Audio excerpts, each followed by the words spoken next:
আজকে আপনাদেরকে সামুদ্রিক মাছ সম্পর্কে আশ্চর্যজনক ঘটনা বলবো। কিছু অনেক সামুদ্রিক মাছ নিজেদের আলো উৎপন্ন করতে পারে, যাকে বলা হয় বায়োলুমিনেস। এদের মধ্যে বিখ্যাত অ্যাঙ্গলার ফিশ, যা তার মাথার উপরে থাকা বিশেষ অঙ্গের মাধ্যমে শিকার আকর্ষণ করে।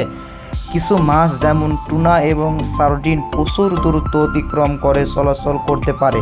টুনা মাছ প্রতি ঘন্টায় 70 কিলোমিটার গতিতে সাঁতার কাটতে পারে। তাছাড়া অক্টোপাস এবং কাটলফিশের মতো কিছু সামুদ্রিক প্রাণী রং পরিবর্তন করতে সক্ষম, যা তাদের শিকার ধরতে বা শত্রু থেকে লুকাতে সাহায্য করে। সামুদ্রিক প্রাণী সম্পর্কে আশ্চর্যজনক ঘটনার মধ্যে সর্বপ্রথম বৃহত্তম ব্যস্ততন্ত্র মহাসাগর। পৃথিবীর বৃহত্তম ব্যস্ততন্ত্র, যা সমগ্র পৃথিবীর প্রায় 70% জুড়ে রয়েছে।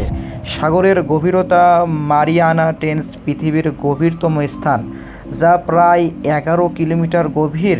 অক্সিজেন উৎপাদন সামুদ্রিক উদ্ভিদ, বিশেষত ফাইটোপ্লাঙ্কটন, পৃথিবীর 50% থেকে 80% অক্সিজেন উৎপন্ন করে। এবং ডুবুরিদের নিয়ে আশ্চর্যজনক ঘটনার মধ্যে বলা হয়েছে মুক্তাহরণ। প্রাচীন ডুবুরিরা মুক্তা সংগ্রহ করার জন্য কোথাও আধুনিক সরঞ্জাম ছাড়াই অনেক গভীরে ডুবে দিতেন।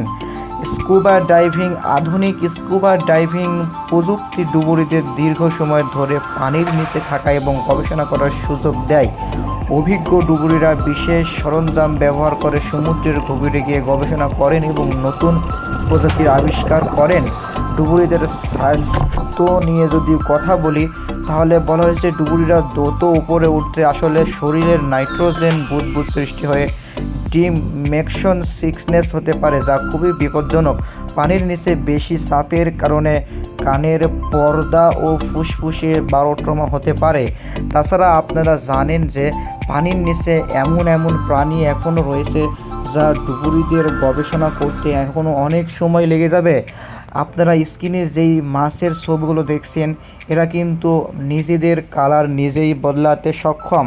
দেখা যাচ্ছে তারা যদি কাউকে শিকার করতে যায়, তার শিকারের গায়ের যে রং থাকে, তারা তাদের সেই রং নিয়ে নেয়। এই মাছকে কারেন্ট ফিশ বা এই মাছকে স্কিন ফিশও সময় সময় বলা হয়ে থাকে। এবং তিমি মাছ এমন একটি মাছ যে অবশ্যই একটি ভালো মাছ। আপনারা অবশ্যই একটি লাইক ও সাবস্ক্রাইব করে পাশে থাকবেন।